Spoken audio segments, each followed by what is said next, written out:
turun dari angkot dan koper kecil. Di depan matanya berdiri rumah megah yang akan menjadi tempatnya bekerja. Permisi Bu, rumah Bu Eva ya? Saya Wiwin, orang yang kemarin ditelepon buat kerja di sini. Iya betul, saya Eva. Jadi kamu Wiwin, masuk. Wah, rumahnya bagus banget Bu. Ini pertama kali saya nginjek rumah sebesar ini.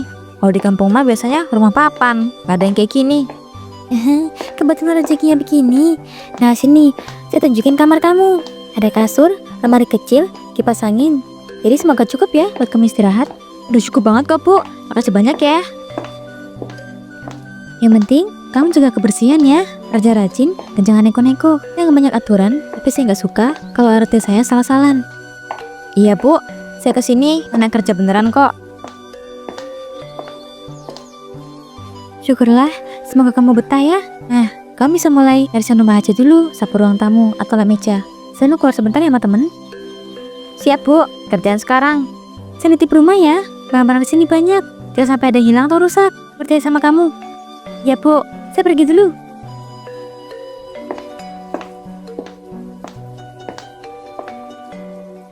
Rumahnya bagus banget dah. Tiap sudutnya kinclong. Andai punya rumah kayak gini, gak mungkin aku susah-susah kayak gini. Tapi yang namanya nasib, beda-beda. Lah, sekarang kerja dulu. Beberapa saat kemudian, terdengar suara pintu depan terbuka. Seorang pria parubaya masuk. Wiwin kaget.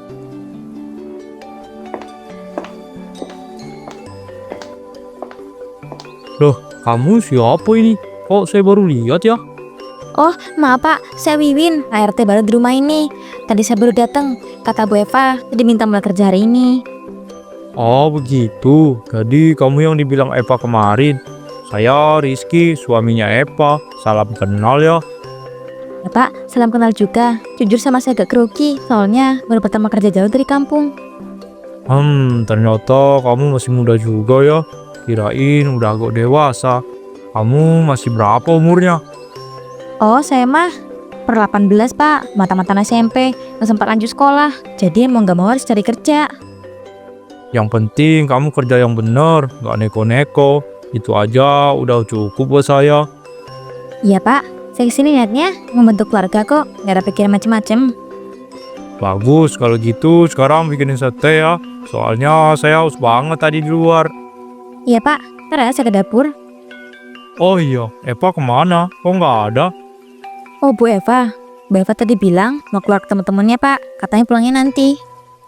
Oh, memang dia bisa begitu, suka main keluar.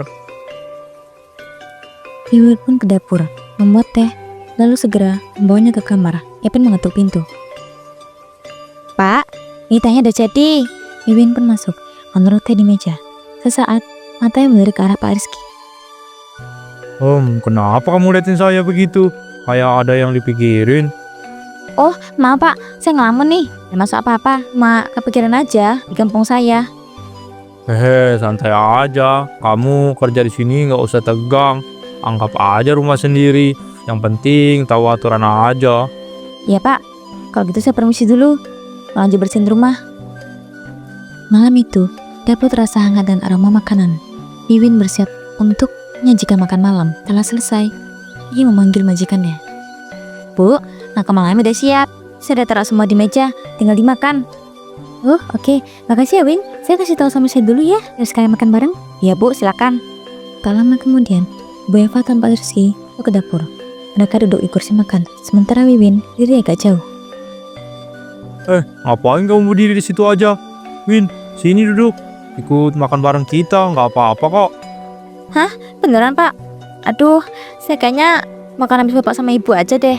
Takutnya saya ganggu. Kamu ini bapak kok. Sini aja makan bareng kita, biar kayak keluarga, gak usah kaku. Wiwin akhirnya menarik kursi dan duduk bersama mereka. Kalau gitu, saya ikut makan ya Bu, Pak. Makasih udah diajak. Saya sebenarnya seneng banget nih, jangan rasa makan bareng gini. Win, makasih udah masakin. Enak kok, rasanya pas banget. Alhamdulillah kalau cocok Bu. Ya, bisa jadi lebih semangat nanti masaknya. Iya, lumayan enak juga ya. Kamu jago juga ternyata. Makasih Pak. Mereka berdua pun keluar dari dapur. Lalu Wiwin mulai mencuci piring kotor. Beberapa menit kemudian, Pak Rizky masuk lagi ke dapur. Win, kamu lihat nggak tadi siang ada buah di kulkas? Setahu saya masih ada satu, tapi kok sekarang hilang ya? Oh iya Pak, tadi siang saya lihat masih ada. Tapi saya nggak tahu kalau sekarang. Soalnya saya buka kulkas sore ini. Ah, pasti ini ulah apa lagi? Kebiasaan banget dia, suka makan diem-diem, terus lupa bilang. Kalau gitu sini Pak, buat saya lihat lagi. Enggak kegeser tuh, takut tutupan, nggak kelihatan. Wiwin pun berjalan ke arah kulkas. Namun dengan sengaja, ia pura-pura tersandung. Astagfirullah. Refleks, Pak Rizky langsung menahannya. Aduh makasih ya Pak, maaf ngagetin. Nggak hati-hati tadi, jadi hampir jatuh. Gak apa-apa, yang penting kamu gak jatuh beneran. Tangan kamu ternyata lembut juga ya. Ah iya Pak, walaupun seorang kampung, tapi saya suka ngawat badan lah pakai bahan alami. Jadi kulit saya tetap mulus, gak kasar-kasar amat. Coba deh kamu kasih tahu sama si Eva tuh bahan-bahannya. Soalnya dia udah mulai kelihatan keriput tuh. Siapa tahu kan bisa ikut awet muda kayak kamu. Iya Pak, saya bisikin deh ke Bu Eva. Biar dia juga bisa coba. Rizky, sini dulu bentar. Tuh Eva manggil. Yaudah, saya kamar dulu ya Win. Ya Pak, silakan.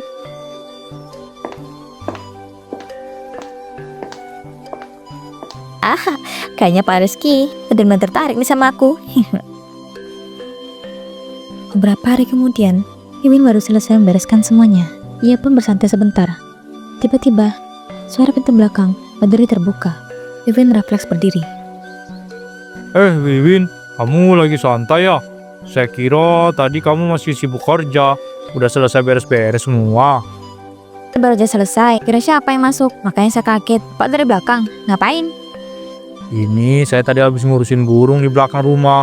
Biasanya kalau sore saya sempat ngecek kandang sama sekalian beresin air minum burung. Soalnya kalau telat burung suka rewel. Burung? Boleh nggak Pak? Saya ikut juga. Saya kangen loh. Dulu waktu di kampung, bapak saya juga punya kok beberapa burung peliharaan. Karena saya juga kebantuin bersihin sangkar. Jadi saya suka ngeliat burung. Oh gitu. Ya udah, ayo ikut saya ke belakang. Nanti sekalian saya tunjukin koleksi saya. Walaupun nggak banyak, tapi saya rawat bener-bener. Mereka berjalan menuju halaman belakang. Iwin melangkah mendekat, pura-pura mengamati dengan penuh perhatian.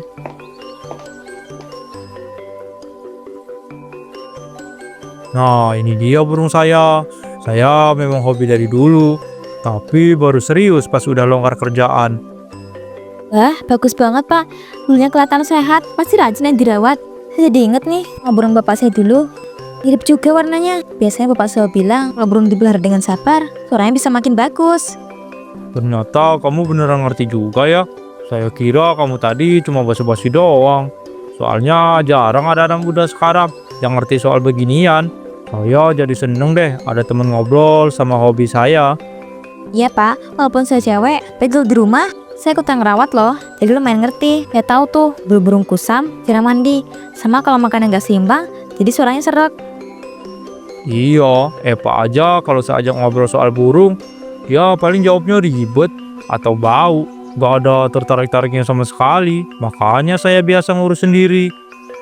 Mereka berdua semakin larut dalam percakapan. Namun tiba-tiba Eva datang. Nah, ini dia rupanya. Dari tadi kamu saya cariin nih di depan. Tanya malah di sini di belakang sama bapak. Maaf ya Bu, tadi kebetulan Pak Rizky ngajak saya lihat burung di belakang ini. Ikut bentar, soalnya saya juga suka burung dari dulu. Iya Bu, ternyata si Wiwin ngerti juga loh soal burung. Dia cerita kalau bapaknya di kampung juga pelihara. Jadi dia familiar gitu. Gitu ya. Tapi Win, jangan kamu di dalam selesai semua belum? Jangan ada yang ketinggalan ya. Nggak mau nih, kamu kebanyakan ngobrol terus lupa. Udah kok Bu, udah nyapu, ngepel, sama cuci piring juga. Udah saya pastiin semuanya beres. Makanya tadi santai bentar. Terus kebetulan Pak Rizky ngajak, jadi saya ikut deh. Ya udah kalau gitu, sekarang ikut saya deh ke dalam. Saya ada butuh bantuan kamu nih. Beresin lemari kamar, udah agak berantakan soalnya. Baik Bu. Ya udah, kamu ikut Eva dulu aja. Nanti kalau ada waktu lagi kita ngobrol lagi soal burung ya. Ya Pak, kalau ada kesempatan, emang ini bisa ngobrol lagi. Minggu demi minggu berlalu. Malam itu, di kamar kecilnya, Iwin memainkan gelang dan gaun berkilau yang baru saja diberikan oleh Pak Rizky. Matanya berbinar. Akhirnya, ada juga ya. Modal senyumannya sama pura-pura perhatian, Paris langsung luluh. Kan gelang cantik ini, cuma kalung ini milik aku. Kalau terus begini, makin banyak aku dapat. Enak banget rasanya.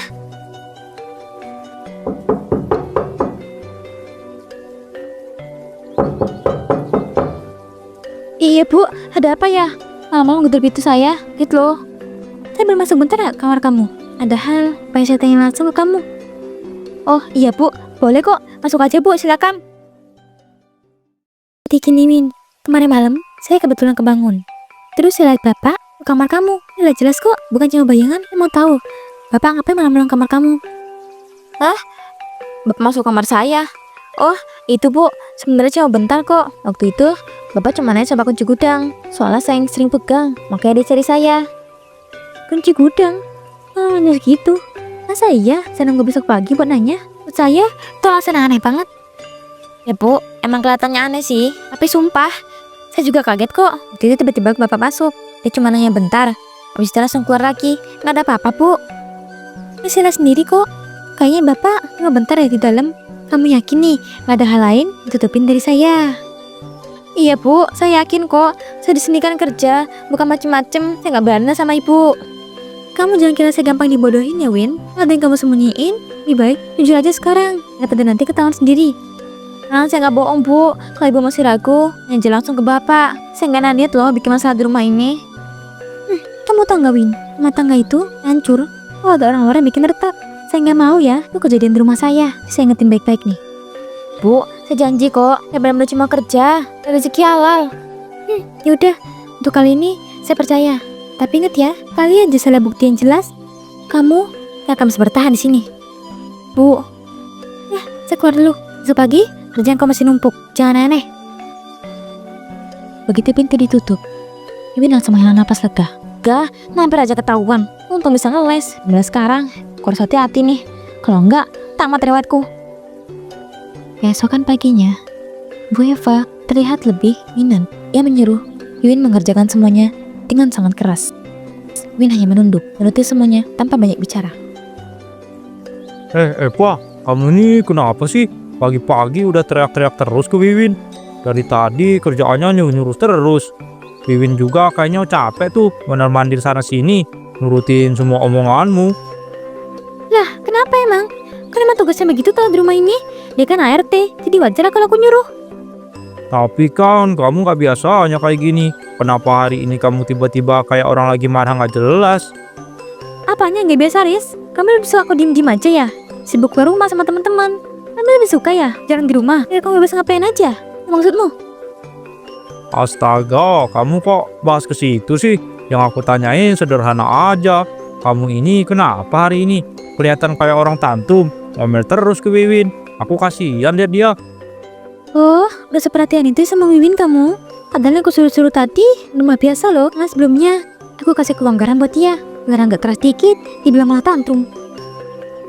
Pak, Bu, maaf saya nyelah. Bener kok kata Bu Eva, saya nggak masalah disuruh banyak, juga kerja di sini. Ya sepantasnya saya, di bapak, nggak usah kalian sama saya. Ya udah, kalau kamu sendiri bilang gituin. Cuma aku nggak enak aja lihat kamu disuruh berkali-kali dengan nada yang keras begitu. Kamu tahu kan Win, gue semua di sini menurutin perintah yang berhubungan sama rumah. Udah, sekarang balik ke kamar kamu. Wiwin pun langsung pergi ke kamarnya dengan cepat. Malah Bu Eva dan Pak Rizky berdua. Rizky, jangan pikir gak tahu ya soal kamu kemarin masuk kamar Wiwin malam. Gue gak tanya alasannya sekarang. Tahu, jawabanmu bakal muter-muter. Eva, kamu jangan asal nuduh gitu dong. Emang bener aku kamar Wiwin, tapi nggak kayak yang kamu pikir. Aku gak bilang apa-apa, Riz. Aku cuma kasih tahu biar kamu sadar. Gue gak bodoh. Ih, jangan coba-coba memelakkan di rumah ini. Eva, kamu berlebihan banget. Aku ini suamimu loh. Masa kamu gampang banget curiga tanpa bukti yang jelas? Aku gak butuh bukti banyak ya, Riz. Untukku sendiri udah cukup. Itu baik-baik. Beberapa hari kemudian, pagi itu, suasana rumah sangat tegang. Di depan, Bu Eva dan Pak Rizky sedang ribut besar. Rizky, apa itu? Antara pembelian gelang sama kalung. Bukan punya aku. Kasih ku Iwin ya pasti. Ngaku kamu sekarang juga. Dasar gak tahu diri kamu. Aku udah bantuin keluarga kamu dulu. Aku percaya sama kamu. Tapi ini balasan kamu ke aku. Eva, jangan salah paham dulu. Aku hilap, iya. Aku ngasih itu ke Wiwin. Tapi aku gak niat macem-macem kok. Aku cuma pengen dia seneng, bukan buat nyakitin kamu. Kok jadi gini nah? Dah, intinya kalian ini pengkhianat. Dan kamu Wiwin, jangan kira saya nggak tahu ya. Kamu pikir harta ini milik siapa? Kamu tahu nggak? Harta ini milik saya. Kamu ya masih kerja, nggak ngelunjak. Bu, tapi saya cuma terima hadiah aja kok. Saya nggak minta. Saya nggak nyuruh Pak Rizky. Janganlah sama saya. Kalau kau masih mau sama saya, aja sana. Baguslah kalau gitu. Ini kalian sama di rumah saya. Pak, sabar dulu. Aku bisa jelasin. Gak usah, mau sama kalian berdua. Pergi kalian. Gak mau lihat muka kalian lagi. Jadi yang kaya itu bukan Pak Rizky tah, tapi Bu Eva. Anjir. Bu, maaf Bu, saya udah keluar. Udah keluar lah.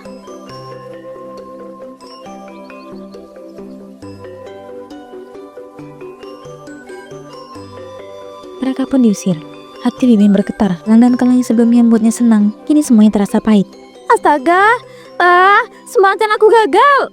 Akhirnya, Wiwin menemui hasil kesebusukan hatinya sendiri.